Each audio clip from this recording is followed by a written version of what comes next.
Dobrodošli v družbi Sport kluba, dobrodošli v družbi Prve lige Telemach. Z začetkom nove sezone se vrača tudi magazin Pod prečko. V prvi epizodi tega tekmovalnega leta bomo obiskali Svita Sešljarja in z njim obujali spomine na dvojno krono Olimpije. V Murski Soboti bomo presenetili Žana Trontlja, zmagovalca prvega izziva Pod prečko. Predstavili vam bomo novost v slovenskem nogometu, EON Next Gen ligo, v pogovoru z legendo pa bomo tokrat kramljali z Zoranom Pavlovićem.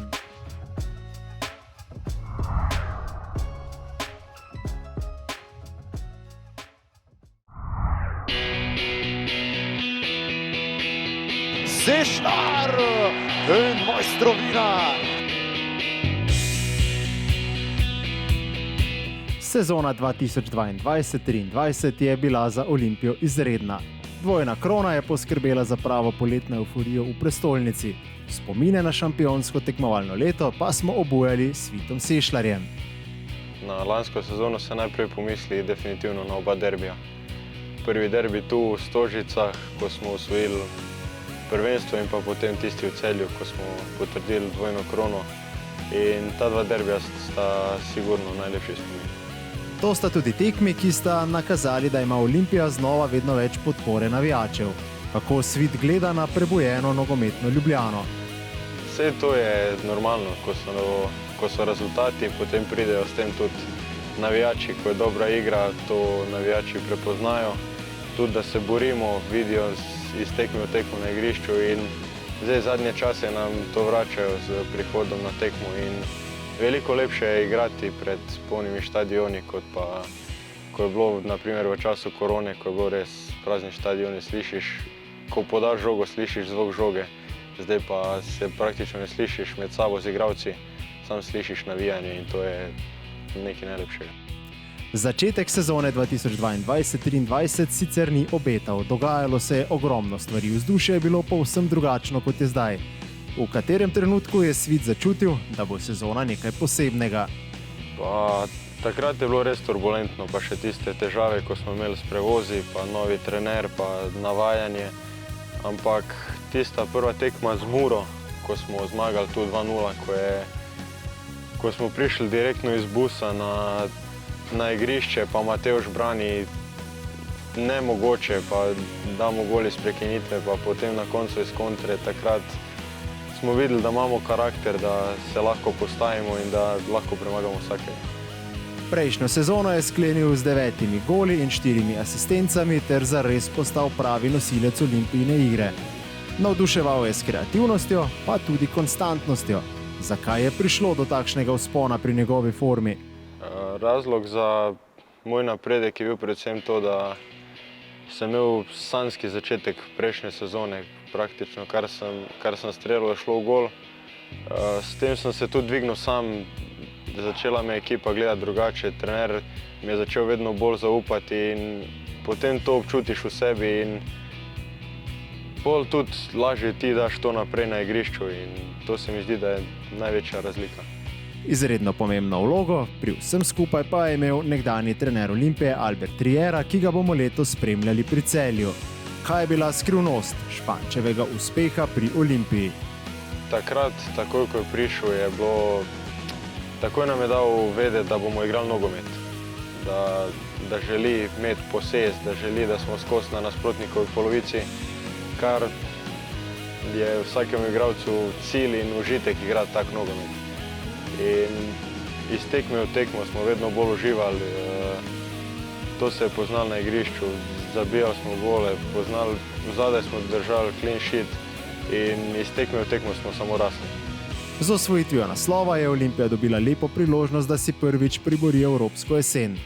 Domači nosilci igre so ostali, zmaji pa so si pod taktirko novega stratega že priigrali skupinski del enega izmed evropskih tekmovanj. Kakšne so bile sicer želje igralcev takoj po koncu prejšnje sezone? Glavni cilj je bil konferenčna liga. Vse, kar se naredi več, je plus za nas, za klub, za vse. Tako da glavni cilj nam je bil konferenčna liga. Zdaj nam je to tudi uspelo in samo gradimo dalje. Veliko se je letos poleti že govorilo o Svitovi prihodnosti, glede na njegovo formo pa bo ugiban v prihodnje še več. Kako situacijo ocenjuje Svit, se mu zdi, da je že prerasel prvo ligo Telemach. Ne, to vsekakor ne. Mislim, da po eni dobri sezoni še ne moreš reči, da si prerastel nek nivo, ampak če se to nadaljuje, držiš neko konstanto in dokazuješ iz sezono v sezono, potem pa počasi lahko reči, da si prerastel. Svit, najlepša hvala za obojanje spominov in srečno v novi sezoni.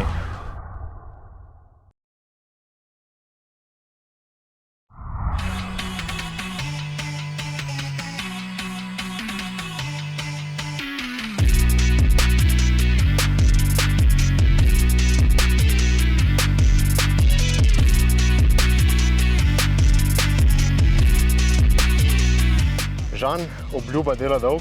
V prejšnji sezoni, ko si bil nepremagljiv v našem izzivu, si že takrat dejal, če bo kakšna nagrada. No, in tule je darilo za izjemno predstavo v prejšnji sezoni, nekaj malega za odžejati. Super se. In pa še eno presenečenje. Super se. Upam, da te lahko tudi letos prepričamo, da predstavljaš svoj klub v našem izzivu. Seveda. Kaj praviš na balinčkanje? Balinčkanje? Kako bo to, do polovice? Podaja z roba kazenskega prostora, pa pride bolj bliže sredini. Ni problema? Ni problema. Potem pa se slišimo. Jaz sem zdraven. To pa upam, da pride prav. Super, hvala lepa.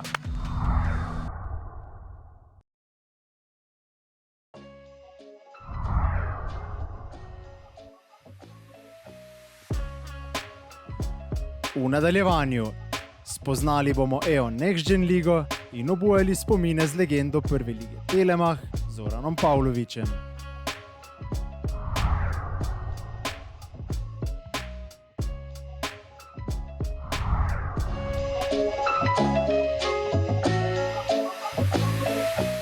Sezono 2023-2024 v slovenski nogomet prihaja velika novost. Mladinska liga bo doživela temeljito prenovo, tako tekmovalno kot tudi medijsko. Prihaja EON Next Gen liga, ki jo bomo v vsakem krogu pospremili tudi z eno tekmo v neposrednem prenosu na kanalih Sport kluba. Prehajanje iz mladinskega v članski nogomet je sicer eno izmed najtežjih obdobij v karieri, EON Next Gen liga pa bo z novostmi, ki jih prinaša, vse to vsaj nekoliko olajšala. Gledali smo malo okoli, dobivali informacije in smo ugotovili, da bi mogoče organizacija samo mladinske lige, ki bi vsebovala nekaj starejših igralcev po poteku mladinskega staža, bila nekoliko močnejše, bolj zanimivo tekmovanje in tudi bolj privlačno za in gledalce in tudi za igralce. V nogometu je praktično nemogoče izumiti nekaj novega. Primerov dobre prakse pri delanju z mladimi je ogromno, ves projekt pa je bilo vseeno potrebno prilagoditi našemu okolju. Ideja je predvsem, da bi recimo mladinska liga bila še močnejša, ker bi potencialno štiri starejši lahko igrajo, to se pravi bolj moška. Druga ideja je, da bi mogoče kakšnega fanta vlekel še eno leto več, ker ta prestop iz mladinske v članski nogomet je največ fantov zgubimo, da bi ga lahko en let mogoče vlekel s sabo, da dozori dokončno in fizično in psihično. Na predstavitvi novega projekta je bil ob vsej slovenski nogometni smetani tudi selektor Matjaž Kek, ki z veseljem sprejema vse novosti, a hkrati opozarja tudi na nekatere pasti. Vržena je rokavica, postavljen je en temelj, zdaj pa seveda z ustvarjanjem nekih kvalitetnih pogojev lahko to zaživi na prav način, ker na papirju se vse skupaj zelo lepo gleda, čita in v izhodišču pa je zdaj, kaj bomo iz tega dejansko, se ne od danes do jutri, dobili. In brez kvalitetnih pogojev, brez nekega razumnega sodelovanja trenerjev prve ekipe, športnimi direktorji in pa tistimi, ki vodijo mladinske pogone, brez tega ne bo. Petek ob 19. Stožice, derbi Olimpija Maribor v mladinski konkurenci ali pa v Ljudskem vrtu. Jaz sem prepričan, da čez nekaj časa bodo to prepoznali tudi navijači, tudi navijaške skupine, začelo bo ropotati, začelo se bo govoriti o tem, ker približno vem na Hrvaškem, kaj pomeni, ko v mladinski konkurenci igrasta Hajduk ali pa Dinamo. In seveda je to izziv, seveda je to ena energija, en motiv, ki lahko prinese samo dobro.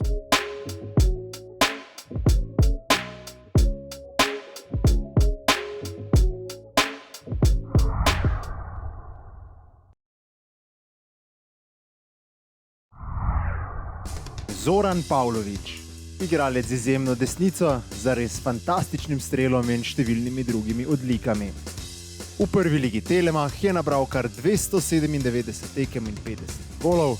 To pa je statistika, ki ga uvršča med legende in velikane našega državnega prvenstva. Obujanje spominov smo kot vedno pričeli na začetku. Kdo ga je navdušil nad nogometom in kako to, da je postal profesionalni igralec. Treniral sem tako kot večinoma mulcev, začne z večjimi športi. Bil sem celo v rokometu, v košarki, vse posod. Nekako pa edin preklop po glavi. Od začetka pravim, čistih otroških letih. Na to, ko sem bil pa že malo starejši, je pa sigurno glavno vlogo odigral oče. Veliko znanja je pridobil na ulici, kjer se je ves čas meril s svojimi vrstniki. Kakšni so sicer spomini na otroštvo?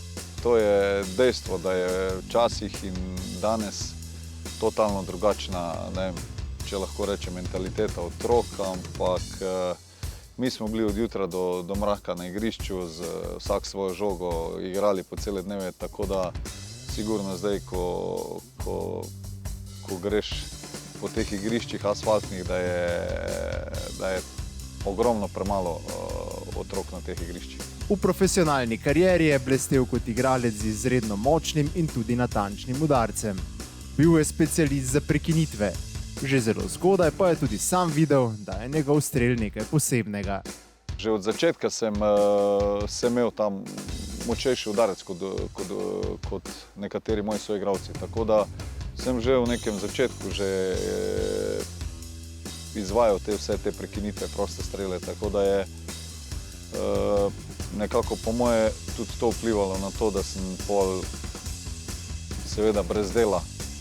Ne bi bilo tega nič, da sem se nekako izpopolnjeval in treniral ta udarec in posvetil temu veliko dela. V njegovi mladosti se je navduševal nad največjimi zvezdniki takratne jugoslovanske lige. Usoda je želela, da je v karieri celo zaigral s svojim idolom. Moj nogometni idol? Pa jaz nisem imel nekega idola nogometno tujih igralcev. Vedno sem bil nekako fokusiran na te domače. To je bil, ne vem, iz tistih časov bivše Jugoslavije, ne vem, od Prosinečki, s katerim sem imel čas na to deliti slačilnico, igrati z njemu, tako da to je eden od teh takih igralcev, ko smo vsi gledali njega kot nogometnega boga, človeka, ki je igral za Real Barcelono, pove vse. Med slovensko elito je zaigral zelo zgodaj in že kot najstnik pričel z nabiranjem minut v prvi ligi Telemach. Kako se spomni začetkov slovenskega državnega prvenstva? Kako so se takrat mladi prebijali med člane? Jaz sem celo, mislim, zdaj že to dolgo nazaj, da sem celo že takoj od osamosvojitve začel igrati to prvo slovensko ligo. Jaz mislim, da celo z 16-17 leti debitiral v prvi slovenski ligi, kjer je bila izredno močna, kvalitetnejša, z dosti kvalitetnejšimi tujci. Lahko rečemo, že, če pogledamo tisto našo Olimpijo, ko je igrala že takrat prvo jugoslovansko ligo in ob razpadu skupne države praktično celotna Olimpija iz prve jugoslovanske lige nastopala v prvi slovenski ligi. Tako da je bilo dosti težje za mladega igralca se prebiti. Več je bilo po moje kvalitetnejših tujcev, več je bilo kvalitete in je bil nekako drugačen nogomet. Pri 23 letih se je kot igralec z veliko izkušnjami preselil v zagrebški Dinamo, kjer je bil med nosilci igre in dokazal svoje kvalitete. Spomini na igranje za Dinamo so zelo lepi. Jaz sem, če pogledamo, tudi 5-6 let recimo igral to prvo slovensko ligo. V močno slovensko ligo z kvalitetnimi igralci, kjer sem seveda prišel do tega, da sem izpopolnjeval svoje znanje, vse svoje vrline nogometne, tako da nekako olajšal ta prestop in ta prehod v tujino. Spomini na Dinamo je pa, mislim, vsaka beseda odveč. To je klub velike četvorke iz bivše Jugoslavije, sigurno klub z veliko tradicijo, z vsemi, z enimi najboljšimi navijači, tako da je za mene to bil velik preskok v katerem sem se dobro znašel in tudi takrat, ko so vsi govorili, da je težko v tujini. Jaz ne, da sem samo naredil prestop, ampak sem v takem klubu celo igral. Med prebijanjem na tujo sceno je postal tudi pomemben član slovenske reprezentance, s katero se je razveselil uvrstitve na evropsko in svetovno prvenstvo.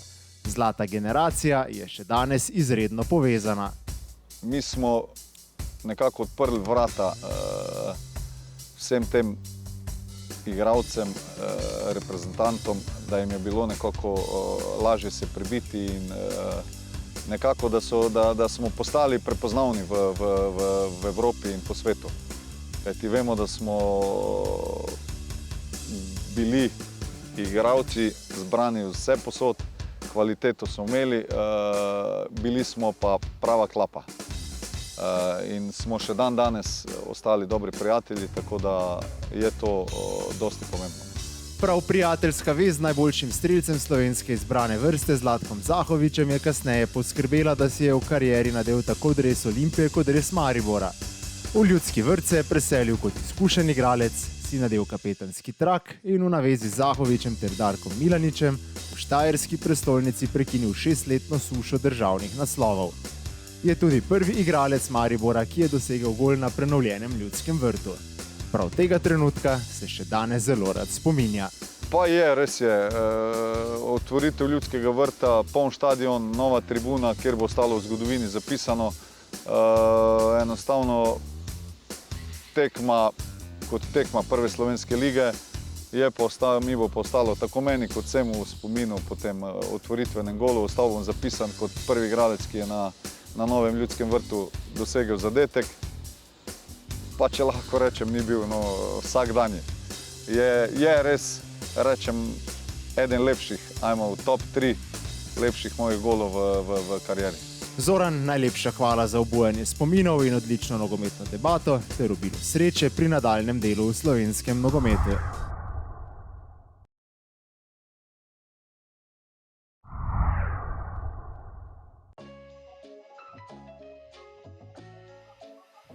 Tako, do konca smo pripeljali prvo epizodo magazina Podprečko v sezoni 2023-2024.